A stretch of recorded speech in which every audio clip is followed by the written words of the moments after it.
Welcome to my mini blog plus for day. Fan मैं चला रही हूँ क्योंकि मेरे भाई ने ठीक करके दिया था, मैंने हरिद्वार से लिया था रिसेंट में। फिर उसके बाद मैंने ये गर्म पानी वगैरह पिया नींबू वाला। फिर उसका मैंने थोड़ा बहुत स्किन केयर वगैरह किया। उसका मैंने मंदिर वगैरह जाते थे, वहां से मुझे प्रसाद वगैरह मिला था। फिर मैंने घर आके पकौड़ियों की सब्जी के साथ रोटी वगैरह खाई।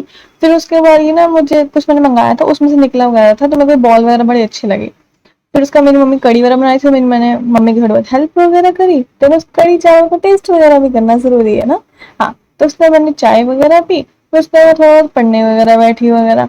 उसका मैंने ना जामुन वगैरह खाए। फिर उसका मैंने नोट्स बनाए वगैरह। उसका मैं शाम को जैसे 5 जन गया था है ही वहां गई, बट मौसम बहुत अच्छा था, बारिश चल रही है ना आजकल।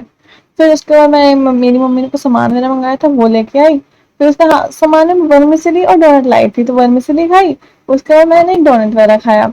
ठीक है, फिर उसके बाद मेरी मम्मी पंजीरी वगैरह बनाई थी, तो उसमें मैंने थोड़ी बहुत हेल्प वगैरह करी। और फिर उसका मैंने पंजीरी खाई विदाउट ड्राई फ्रूट्स, क्योंकि मुझे ड्राई फ्रूट पसंद नहीं, इससे याद आया